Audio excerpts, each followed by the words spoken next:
안녕하세요. 올드 스토리입니다. 오늘 소개 작가는 지난번 영상에서 많은 웃음을 보내드렸던 미국의 맥스 슐먼입니다. 논리로 접근하는 사랑은 오류라는 내용 기억하시죠? 많은 분들께서 재미있어 하시고 많은 사랑을 주셔서 감사합니다.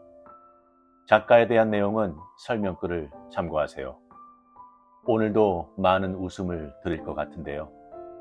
오늘 작품은 인간 계산기입니다. 대학생인 남녀 두 주인공의 재미있고 다양한 스토리로 이어집니다. 그럼 편안한 마음으로 감상하세요.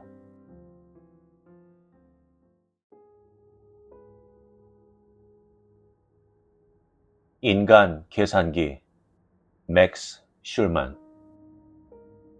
나는 차체가 길고 늘씬한 컨버터블 자동차 한 대를 역시 키가 크고 늘씬한 포피 허링이라는 여자애와 함께 타고 다닌 적이 있었다. 내 마음을 사로잡은 것은 포피의 몸매였다. 단지 몸매뿐이었다. 그녀의 매력은 오로지 신체적인 데 있었다. 심적이나 감정적으로나 정신적으로도 우리는 몇 광년만큼이나 떨어져 있었다. 나는 예민했고 그녀는 둔했다. 나는 낭만주의자였고 그녀는 상업주의자였다. 내가 플루트라면 그녀는 트럼펫이었다. 내가 해묵은 상아라면 그녀는 스테인리스 스틸이었다. 그러나 미의 숭배자였던 나는 그녀에게 저항하지 못했다. 그녀의 아름다움은 황홀할 정도였기 때문에 그것을 다 숭배하려면 또 한 사람의 남자가 있어야 할 지경이었다. 그녀의 균형미, 허벅지의 선, 음악과도 같은 움직임, 폭 꺼졌다가 다시 솟아오르는 몸의 굴곡, 이 모든 것들 앞에서 나는 어쩔 수가 없었다. 그녀를 보는 순간 바로 미쳐버린 것이다. 우리가 처음 만난 것은 1학년 봄학기 개강 첫날, 스네이스 교수의 영어 수업 시작이었다. 나는 약간 일찍 교실에 도착했다. 포피는 바로 내 옆자리에 앉았다. 시골 소녀같이 스커트와 헐렁한 블라우스를 입고 있어서 크림빛을 띤 한쪽 어깨가 드러나 있었다. 나는 여자 쪽으로 돌아앉아 숨김없이 찬사의 미소를 보냈다. 그녀는 약간 안절부절 못하는 듯한 미소를 짓더니 블라우스를 끌어내려 드러난 어깨를 가렸다. 그러자 이번에는 반대편 어깨가 드러났다. 나는 더 크게 입을 벌리고 웃었다. 그녀는 두 손으로 블라우스를 잡고 양쪽 어깨 위로 끌어올렸다. 이것이 또 만족스럽지 못한 결과를 가져왔다. 블라우스의 목선이 넓어서 가슴이 깊이 파여버린 것이다. 나는 기쁜 듯이 손뼉을 쳤다. 눈두덩 한번 맞아볼래? 그녀가 쏘아붙였다. 내가 부드럽게 대답해줄 말을 생각하고 있는데 스네이스 교수가 걸어 들어왔다. 나중에 얘기하자. 나는 이렇게 속삭이고 교수에게 고개를 돌렸다. 교수는 체구가 그렇게 당당하지는 못했다. 그는 자그마하고 구부정한 사람이었다. 우둘투둘한 머리통 위에는 단지 몇 가닥의 백발만이 남아있을 뿐이었다. 눈은 마치 구슬 같았고 코는 지나치게 길었으며 얇은 입술은 곡선을 그리며 축 처져 있었다. 낡은 푸른색 양복은 반질반질하니 희미하게 빛나는 것이 마치 연구차의 표면 같았다. 교수는 그다지 좋은 인상은 아니었지만 나는 존경하는 마음으로 그를 바라보았다. 스네이스 교수는 저명한 학자였던 것이다. 그가 쓴 책 스네이스 영문법은 미국에 있는 수백 군데의 대학교에서 교재로 사용되고 있었다. 문법과 용어 사용법에 있어서 그는 학계에서 30년 이상 인정받고 있는 권위자였다. 자랑하려는 것은 아니지만 나 또한 영어 용법에는 어느 정도 전문가라고 자부하고 있었다. 나에게는 문필가가 되겠다는 야망이 있었기에 자연히 영어 용법에도 관심이 갔던 것이다. 나는 나의 모국어를 주의 깊게 연구하는 데 수년간의 세월을 바쳤다. 전국을 다 통틀어도 나만큼 언어를 자유자재로 구사할 수 있는 18살의 젊은이는 없을 것이다. 그러나 그 방면에 있어서 나의 지식이 아무리 방대하다 할지라도 스네이스 교수 같은 전문가에게서는 배울 점이 많을 것이라는 생각이 들었다. 사실 내가 미네소타 대학에 들어온 이유도 스네이스 교수가 그곳에서 교편을 잡고 있다는 점 때문이었다. 교수는 교탁을 탁탁 쳐서 학생들의 주의를 집중시켰다. 학생들이 조용해지자 그는 말을 꺼냈다. Owing to the fact that this is the first day of class. 학기 첫날이니만큼 오늘 수업은 일찍 끝내주겠다. 그는 말했다. 여러분은 내가 due to가 아니라 owing to를 표현을 쓴데 유의해야 한다. due to는 비동사와 같이 쓰여야만 옳다. 예를 들어 야구 경기가 뒤로 미룬 것은 비가 왔기 때문이다 라고 할 때 The postman of the ball game was due to rain 이라고 말할 수는 있지만 Due to rain, the ball game was postponed 라고 말할 수는 없다. 나는 손을 들었다. 뭔가? 교수는 성급한 어조로 물었다. 나는 자리에서 일어나 친숙한 웃음을 지어 보였다. 교수님, 저는 교수님께서 탁월한 언어학자라는 사실을 잘 알고 있습니다. 교수님의 말씀이 잘못됐다는 사실을 말씀드린다고 해서 제가 교수님을 존경하지 않는다고는 생각하지 마십시오. 잘못됐다고? 그는 믿어지지 않는다는 듯이 나를 바라보며 물었다. 나는 연민 어린 표정으로 고개를 끄덕였다. 네, 교수님. 교수님께서는 due to 앞에 반드시 비동사가 와야 한다고 말씀하셨죠. 그렇지만 저는 비동사 없이도 그 표현을 씁니다. 우리 식구들도 모두 그렇게 하죠. 제 친구들도 그렇고요. 저하고 얘기해 본 사람들은 다들 그런 표현을 썼어요. 그런데 교수님은 그 표현이 잘못됐다고 말씀하고 계십니다. 교수님, 눈을 뜨십시오. 사람들이 다 잘못되었고 교수님만 옳습니까? 교수는 입을 딱 벌렸다. 언어란 나는 가장 좋아하는 화제거리에 열을 올려가며 계속 말을 했다. 살아있는 것이며 자라고 변화하는 것입니다. 그러면 왜 그것이 살아있고 자라나며 변화하느냐? 물론 사람들 때문이죠. 언어는 사람들에게 속해 있으며 사람들이 언어를 사용하는 방식이 곧 옳은 문법입니다. 옳고 그른 것은 고색창연한 문법에 의해 결정되는 것이 아니라 사람들이 어떻게 언어를 사용하느냐에 달린 것이죠. 그렇지 않다고 보는 사람은 교조주의자이며 보수주의자이고 진부한 사람입니다. 감사합니다. 나는 자리에 앉았다. 교수의 얼굴이 기묘한 흑빛으로 변했다. 입술 주위만이 백지장 같아서 흡사 생기를 잃은 흑인 가수의 모습이었다. 그는 몇 분 동안 말도 나오지 않은 것 같았으나 마침내 입을 열었다. 나는 40년 동안 박봉의 교수직에 몸바쳐왔네. 그는 노여움을 띤 목소리로 말했다. 그동안 아둔한 소리들도 꽤 많이 들어봤지만 자네처럼 아둔한 소린 처음이네. 최근 사춘기를 거치느라 자네의 마음이 혼란스러워져 있다고 밖에는 생각할 수가 없겠어. 그러다가 갑자기 목소리를 높였다. 수세기에 걸쳐 이루어진 학문과 무수한 석학들의 노력 덕분에 영문법이 체계를 갖추게 되었다는 것은 자네도 알고 있나? 억측만을 일삼는 사람 같으니라고. 어떻게 감히 공장 일꾼이나 여인숙 아줌마, 대학 초년생들이 사용하는 비문법을 정통 용법 대신 사용하자고 제안할 수가 있나? 이 얼간이 야만인 같으니 맥컬리와 에디슨 같은 학자들의 고상함을 비천한 톰, 딕, 해리 같은 사람들이 짓거리는 거친 언어와 맞바꿀 셈인가? 용법에는 규범이라는 것이 확립되어 있어. 이 규범은 학습을 통해서 강화되어야 해. 상스러운 물결이 나의 문지방 위로 넘어 들어오는 것은 용납하지 않겠네. 앞으로 그런 바보 같은 생각은 자네 머릿속에나 넣어두게. 하지만 교수님, 얼굴이 벌겋게 달아오른 나는 외쳤다. 그러나 그의 눈빛을 보자 그만 기가 죽고 말았다. 교수는 학생들에게 말했다. 오늘 수업은 이만. 이 과정의 교재는 스네이스 영문법이다. 교내 서점에 가면 구할 수 있다. 내일 강의를 시작할 때는 다들 교재를 준비해 갖고 오기 바란다. 수업 끝. 나는 수치심으로 얼굴이 화끈 달아오른 것을 느끼며 교실 밖으로 나갔다. 지금 한 인간을 계몽시키려 했지만 그 결과 무엇을 얻었는가? 모욕과 비방 그것뿐이다.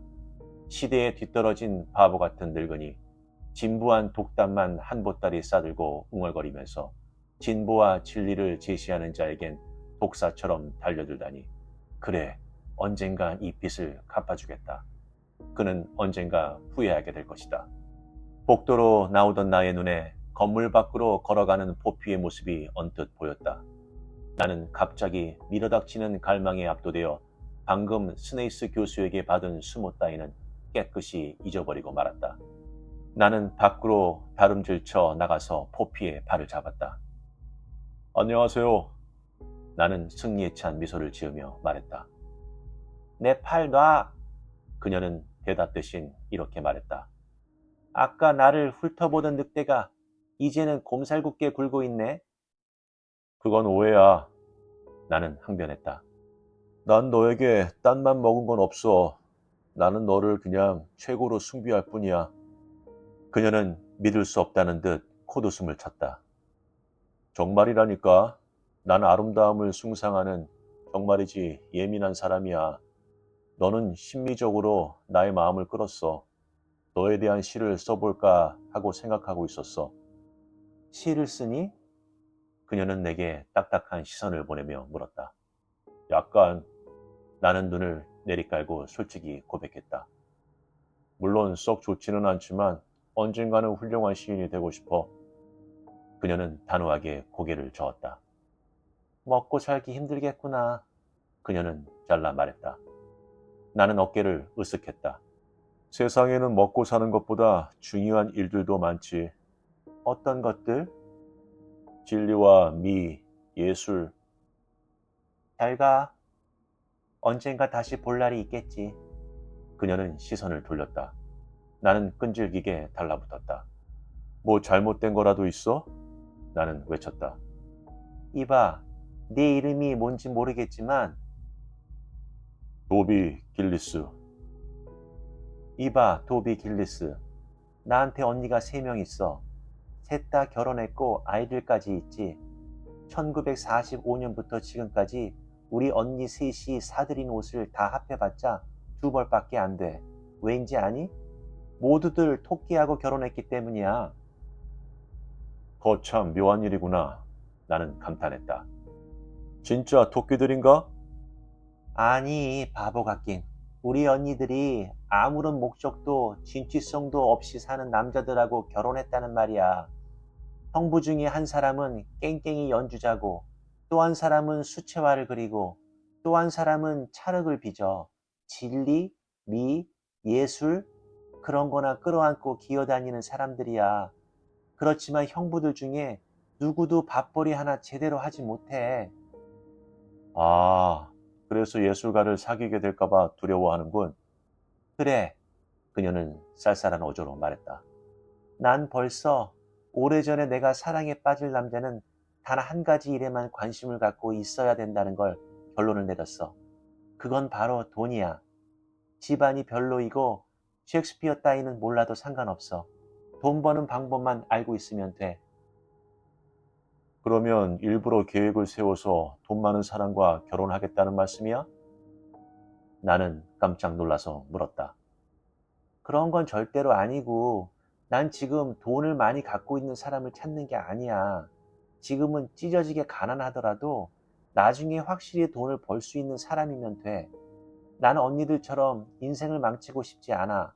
난 최고급 옷과 커다란 저택, 하인들, 그 외에 좋다는 것은 모두 얻고 말겠어. 내 마음은 우울해졌다. 분명히 이 여자애하고는 잘해볼 수 없을 것이다. 설사 잘 풀린다고 하더라도 대체 그 앞날에 무엇이 있겠는가? 무슨 로맨스를 기대할 수 있겠는가? 그리고 무슨 이야기를 나눌 것인가? 그녀는 예술에 대해 격한 적개심을 갖고 있었다. 반대로 나는 사업이나 돈 문제에는 완전히 무관심했다. 이번에 연애 감정은 싹트려고 할 때 죽여버리는 것이 현명할 것 같았다. 하지만 그녀는 천박한 영혼을 둘러싸고 있는 그 몸매를 보면 그녀를 놓아줄 수 없었다. 그녀는 그저 너무 아름다웠다. 무슨 일이 생기더라도 그녀를 놓치고 싶지 않았다. 나는 숨을 깊이 들이마시고 큰 거짓말을 했다. 네가 내 눈을 뜨게 해줬어. 이제부터 나는 돈 버는 일 외에 다른 것은 일체 생각하지 않겠어. 그게 현명하지. 뽀피는 인정한다는 듯이 말했다. 내 컨버터블 자동차 한번 타보지 않을래? 그녀의 눈이 휘둥그레졌다. 컨버터블 자동차를 갖고 있어? 뭐 대단치는 않아. 나는 그렇게 말했고 그것은 사실이었다. 새 차도 아니고 그렇게 크지도 않았다. 하지만 컨버터블은 컨버터블이었고 나는 그것을 무척 아꼈다. 나는 언제나 그것을 깨끗이 닦아 윤기가 흐르게 했으며 2개월마다 한 번씩 라디에이터 캡에 스코럴 테일을 갈아주고 있었다.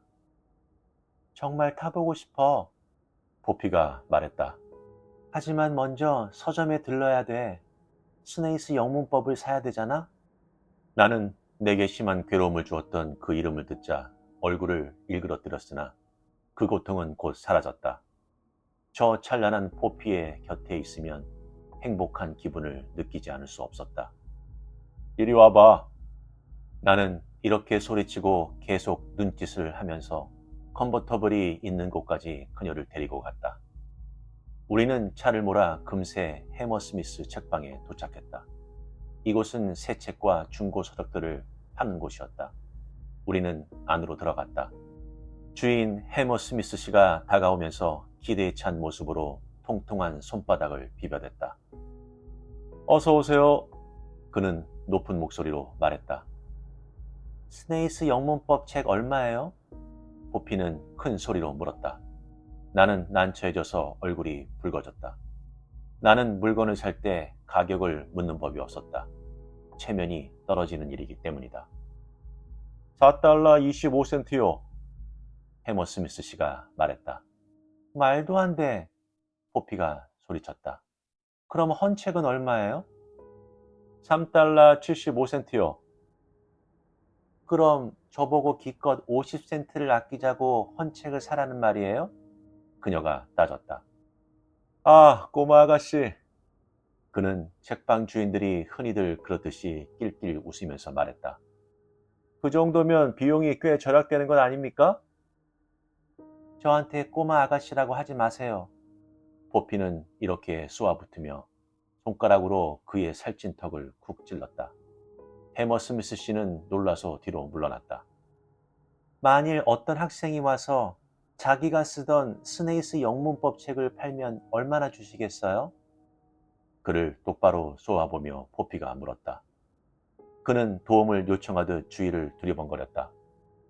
얼마나 주실 거냐고요?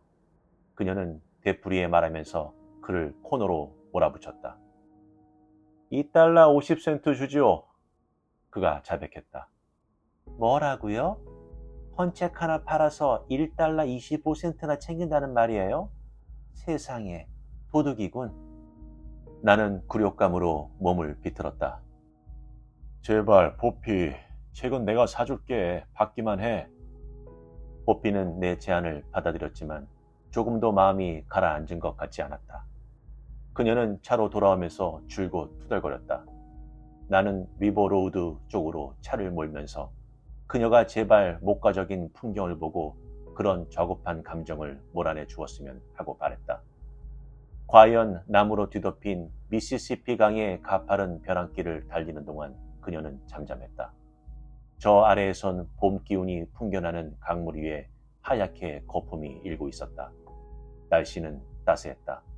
공기에는 긴 겨울잠에서 막 깨어난 대지의 달콤한 흙내음이 스며 있었다. 한창 싹이 트는 나무 위에서는 둥지를 트는 새들이 즐겁게 지저귀었다. 차는 도로를 벗어나 풀로 뒤덮인 언덕에 멈췄다. 포피는 좌석 한 구석에 느른하게 기대어 앉아 있었다. 그 모습이 어느 때보다도 예뻤다. 부드러우면서도 생각에 잠길 듯한 얼굴이었다. 나는 포피의 손을 살며시 잡았다. 포피가 가만히 있어 그 손가락 끝에 키스했다. 무슨 생각하고 있어? 나는 낮은 목소리로 물었다. 스네이스 영문법이 터무니없이 비싸다는 생각을 하고 있어. 그녀는 몸을 세워 앉으면서 외쳤다. 말이 돼? 헌책 한 권을 팔면서 1달러 25센트나 챙기다니. 그녀의 다리를 잡아서 언덕 밑으로 던져버리고 싶은 충동이 밀려왔다. 포피, 나는 이 불쾌한 화제를 어떻게든 바꿔보려고 안간힘을 썼다. 이곳 멋지지 않니? 하늘은 얼마나 파랗고 풀은 또 얼마나 푸르고 구름은 얼마나 흰지. 그리고 예, 그녀는 내 가슴을 탁 치며 소리쳤다. 좋은 생각이 있어. 왜 서점만 스네이스 영문법을 팔아 돈을 벌어야 되지? 우리가 하면 어때? 포피, 구름하고 풀, 하늘이. 내 말 들어봐. 우리가 2달러 60센트씩 주고 헌책을 사는 거야. 서점에서 쳐주는 돈보다 10센트를 더 주는 거지. 그걸 3달러 65센트에 파는 거야. 서점에서 부르는 값보다 10센트 낮은 금액이야. 그러면 우리는 한 권에 1달러 5센트씩 벌고 학생들은 서점에서 책을 사고 파는 것보다 더 좋은 조건에 거래할 수 있잖아. 저것 봐, 포비. 파랑새야. 저쪽에는 진홍 풍금조가 있고. 봄학기가 끝날 때쯤 책을 사들이자. 내가 가서 애들한테 서점 말고 우리에게 책을 팔라고 얘기할게. 여름에는 그 책을 갖고 있다가 가을 학기가 되면 신입생들한테 파는 거야. 신입생 영어 수업을 수강하는 애들이 얼마나 되는지 아니, 도비? 몰라. 나는 우울하게 말했다. 적어도 300명은 될 거야. 그럼 우린 315달러를 벌 수 있다는 얘기가 되지. 어때? 포피는 쾌활하게 말하면서 우아한 손가락으로 내 갈비뼈 위를 쿡쿡 찔렀다. 굉장한데? 나는 중얼거렸다. 물론 책을 사려면 자본이 좀 있어야겠지. 어디 보자. 한 권에 2달러 65센트씩 300권이면 780달러야. 그만한 돈 있니, 도비? 하, 나는 어이가 없었다. 그녀는 관찰하듯 내 컨버터블의 몸체를 손으로 쓸어내렸다. 이 차면 틀림없이 800달러는 받을 수 있을 거야. 안 돼! 나는 비명을 질렀다. 차를 파느니 차라리 갈비뼈를 팔리라. 나는 차를 사랑했다. 말 그대로 사랑했다. 안 돼! 안 돼! 안 돼! 나는 되풀이에 말했다. 왜 안 돼? 내년 가을이면 더 좋은 차를 살 수 있을 텐데. 난 이 차를 사랑해, 포피. 이제껏 내가 세차하고 윤을 내고 손질을 했어. 나는 이 차와 친밀한 사이라고. 내 기분을 이해하지 못하겠니? 감상적이군. 그녀가 비웃었다. 이제 돈만 생각하기로 했다면서. 아, 내가 미리 알았어야 했는데. 한 번 토끼는 영원한 토끼라는 걸 말이야. 날 집에 데려다줘, 도비. 내 안에서 한 목소리가 외치고 있었다. 좋아, 그녀를 집에 데려다줘. 여자의 탈을 쓴 이 계산기를 없애버리란 말이야. 그러나 다른 목소리가 이렇게 외쳤다. 안 돼. 그녀를 붙잡아.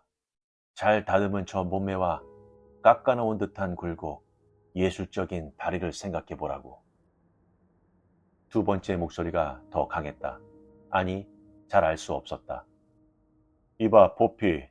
나는 애원했다. 차를 팔지 않으면 어때? 그냥 은행 같은 데서 대출을 받으면. 뭐라고? 이 차를 빼면 우린 뭐가 남고? 멍청한 소리 마라, 도비. 그럼 차를 팔아야 된단 말이야?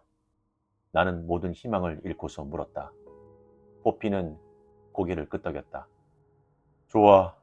나는 한숨을 내쉬었다. 하지만 잠시 기다려. 학기가 끝날 때까지는 돈이 필요 없잖아? 너무 오래는 안 돼. 그녀가 주의를 주었다. 그러다간 시장이 사라져 버릴지도 몰라. 그 후 몇 주 동안 포피는 끊임없이 내게 차를 살 사람을 알아보라고 졸라댔다. 이런저런 말들로 얼버무려 그녀의 공세를 막을 수는 있었지만 솔직히 말하면 나는 차를 팔 생각이 전혀 없었다. 팔 수가 없었다. 사랑하는 나의 차와 헤어진다는 생각만으로도 기분이 개운치 않았다. 그러나 포피를 잃는다는 생각 역시 개운치 않았다. 나는 그렇게 개운치 않은 상태로 대부분의 시간을 보내고 있었다. 포피 때문에 겪는 어려움 외에 내 인생에 또 하나의 새로운 악몽이 다가왔다. 스네이스 영문법 말이다. 매일 있는 일이지만 그 책만 열었다 하면 격분하지 않을 수 없었다. 잘못된 법칙이 글자 그대로 한둘이 아니었다. 그 법칙들이 잘못된 것은 아무도 그것을 지키는 사람이 없기 때문이었다. 모두가 따르지 않는 법칙이 어떻게 유효할 수 있겠는가? 결국 언어는 법칙이 엄격히 지켜져야 하는 수학이 아니다. 언어는 역동적이고 살아있는 것이다. 영어 용법의 정수는 법칙이 사람들을 따라가는 데 있는 것이지 사람들이 법칙을 따르는 데 있는 것이 아니다. 강의 시간마다 나는 이 뻔한 사실을 스네이스 교수에게 소리쳐 말해주고 싶은 충동으로 온몸이 타오를 지경이었지만 그의 첫 대면에서 받은 상처를 생각해서 평화를 지키곤 했다. 사실 평화가 아니었다. 내 마음속은 분노로 들끓고 있었다. 언어를 사랑하는 마음이 너무나 강해서 그것이 부당하게 다루어지는 것을 보고 있기가 힘들었기 때문이다. 그렇지만 내가 어떻게 하겠는가? 다시 스네이스 교수에게 항변하더라도 결국 똑같은 대답을 들을 텐데 그의 법칙을 깨는 사람은 촌뜨기요 상스러운 자들 뿐이라고. 촌뜨기와 상스러운 사람들? 맙소사, 가장 저명한 학자이신 역사 교수도 매일 투부정사를 둘로 쪼개어서 쓰는데 스네이스는 그에게도 촌뜨기라고 할 건가?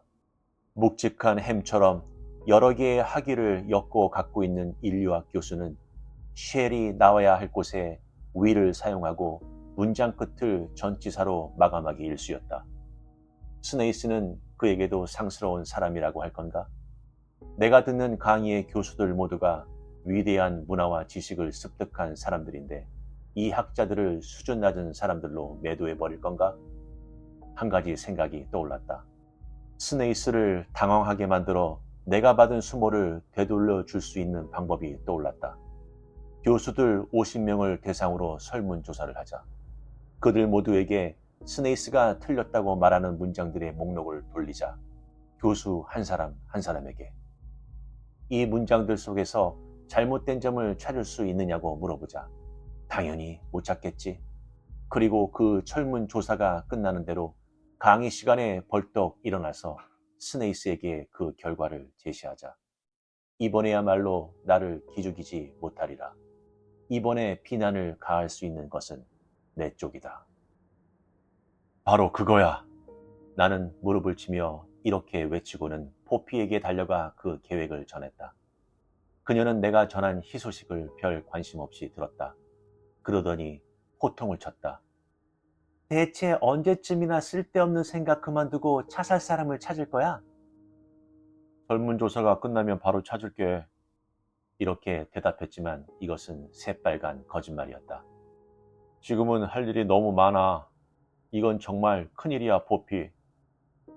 그 일은 한 푼 값어치도 없는 일이잖아. 그녀가 조소했다. 그럴 만한 가치가 있어, 포피. 그 늙은 스네이스를 파멸시키고 말 거야. 너도 날 자랑스러워하게 될걸? 두고 봐. 그녀는 여기서 옮길 수 없는 상스러운 소리를 했다. 포피가 전혀 지지를 보내주지 않았음에도 불구하고 나는 이번 일에 대단한 열의를 쏟아부었다. 우선 교재를 철저히 읽어 다음에 10문장들을 뽑았다. 스네이스의 말에 따르면 모두 잘못된 문장들이었다. 첫 번째, I am anxious to go abroad. 스네이스는 anxious 대신에 eager를 써야 한다고 말했다. 두 번째, I anticipate trouble. 스네이스는 anticipate 대신 expect를 써야 한다고 말했다. 세 번째, I claim that I'm taller than he is. 스네이스는 claim 대신 assert를 써야 한다고 말했다. 네 번째, I am surprised to see you. 스네이스는 surprise 대신 astonished를 써야 한다고 말했다. 다섯 번째, he was too interested in her to notice me. 스네이스는 he was too much interested가 옳다고 말했다. 여섯 번째, I doubt that it ever happened. 스네이스는 that 대신 whether를 써야 한다고 말했다. 일곱 번째, under the circumstances, I must agree. 스네이스는 in the circumstances라고 해야 한다고 말했다. 여덟 번째, I was oblivious to his presence. 스네이스는 oblivious 대신 insensible을 써야 한다고 말했다. 아홉 번째, the two men greeted each other. 스네이스는 one another라고 해야 한다고 말했다. 열 번째, I graduated from high school last year. 스네이스는 I was graduated from 이라고 해야 한다고 말했다. 나는 스네이스를 제외한 모든 사람들이 위에 인용한 10개의 문장들이 모두 완벽하게 옳다는 점에 동의할 것이라고 확신했다. 설문조사는 내 신념이 옳다는 것을 철저히 입증해 주었다. 내가 인터뷰한 50명의 교수들 모두가 예외 없이 그 문장들에서 잘못된 점을 찾지 못했다. 물론 이것은 나에게 있어 매우 고마운 일이었다. 그러나 단 한 가지 이유 때문에 나의 행복은 완전하지 못했다. 그것은 포피였다. 그녀는 악마처럼 내 어깨를 짓눌러댔다. 이 바보 같은 설문조사를 언제 끝낼 셈이니? 그녀는 쉬지 않고 보챘다. 차는 언제 팔 거야? 언제? 이제 곧.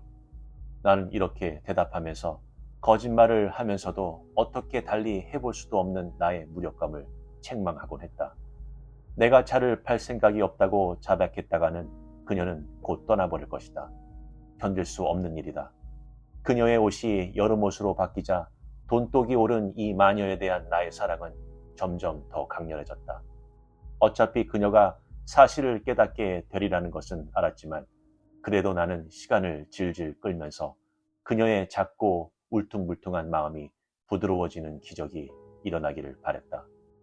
교수들을 대상으로 설문조사를 하면서 한편으로는 포피를 달래는 동안 몇 주라는 시간이 믿을 수 없을 만큼 빠르게 흘러갔다. 설문조사를 끝났을 때는 바야흐로 학기의 마지막 수업 전날이었다. 나는 그날 밤 늦게까지 설문조사 결과를 타이핑했다.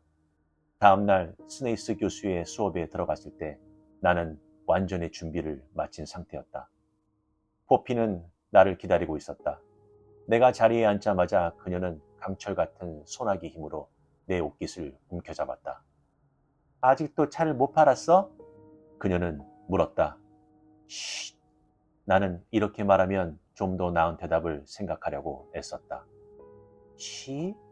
라니, 그게 무슨 말이야? 책은 이제 전부 사기만 하면 돼. 오늘은 수업 마지막 날이야. 오늘 돈이 있어야 된다고. 수업 끝나고 얘기하자. 나는 말했다. 그때는 그녀에게 사실을 말해야 할 것이다. 아마 톡톡히 혼이 나겠지. 그렇지만 지금은 그런 말을 하고 싶진 않다. 그저 눈앞에 놓여있는 승리의 순간을 만끽하고 싶을 뿐이었다. 바야흐로 스네이스와의 대혈투가 임박한 시점이었다. 이 전쟁에서는 승리밖에 있을 수 없었다. 내 쪽에 달콤한 승리일 것이다. 생각만 해도 기분 좋은 떨림이 등줄기를 타고 올라왔다. 스네이스 교수는 교실 안으로 들어와서 강단에 섰다. 나는 손을 들었다. 뭔가? 그가 묵뚝뚝하게 말했다. 나는 일어섰다. 그리고 그를 향해 미소 지었다. 몸을 돌려 학생들을 향해서도 미소 지었다. 교수님, 나는 크고 분명한 목소리로 말했다. 잘못된 사용법에 대해서 수많은 예들을 인용하고 싶은데요. 모두가 교재에서 뽑은 것입니다. 나는 10개의 문장들을 줄줄이 읊었다. 교수님의 교재에 따르면 이것들은 모두 잘못된 문장입니다. 물론이지. 그가 말을 가로챘다. 자리에 앉게. 잠깐만요, 교수님, 잠깐만요. 우선 방금 제가 인용한 이 문장들이 모두 옳다고 말씀을 드리고 싶습니다. 그의 안색이 변하기 시작했다. 누가 그런 소릴? 그는 침을 튀기며 말했다. 나는 호주머니에 넣어둔 명단을 꺼내 과시하듯 그것을 폈다. 다음과 같습니다. 문학 박사이신 제이슨 B. A. 버너디 교수, 문학사, 과학 박사, 법학 박사이신 마사 브로운 교수, 과학 석사, 문학 박사이신 찰스 셰빈스 교수, 그리고 문학 박사인 에릭 주잉리 교수에 이르기까지. 학생들은 대놓고 킥킥 웃었다. 나는 알았다는 듯이 그들을 향해 기분 좋은 손짓을 해보였다. 자, 스네이스 교수님, 나는 태연히 손톱을 살펴보면서 말했다. 이제 뭐라고 하시겠습니까? 두 가지다. 그는 병력치듯 말했다. 첫째, 이 대학 교수들은 문법적인 면에서 바보들이다. 둘째, 견디기 힘든 자네의 뻔뻔함 때문에 자네는 신입생 영어 과정에서 낙제 점수를 받게 됐다. 수업을 마친다. 그는 마지막으로 나를 죽일 수도 있을 듯한 눈초리로 쏘아보고는 재빨리 교실 밖으로 나갔다. 나는 멋진 폼을 잡고 물없는 수영장 속으로 다이빙한 사람 같았다. 나는 결단이 났고 뭉개졌고 가루가 되어버렸다. 눈앞이 캄캄했다. 나는 비실거리며 교실을 빠져나와 바깥의 거리로 걸어나갔다.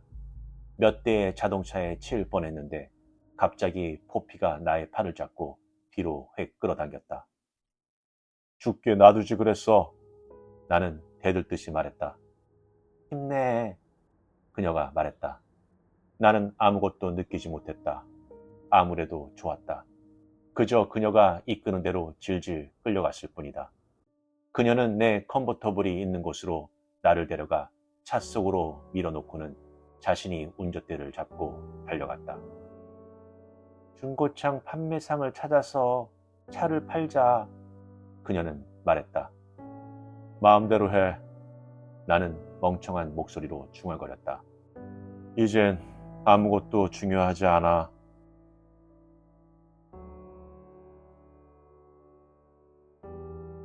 어떠셨나요? 많이 웃으셨나요? 저는 두 사람의 대화 내용에서 많은 즐거움을 받았습니다. 역시 유머 작가 맥스 슐먼의 대단한 스토리 전달 능력과 거기에 웃음을 자아내는 유머를 가미해 독자들을 정말 작품에 빠뜨리고 각각의 등장 인물 속으로 들어가게 만드는 엄청난 재능이 있는 것 같습니다. 그렇다면 여러분들은 삶 속에 어디에서 유머를 느끼시나요? 알려주세요.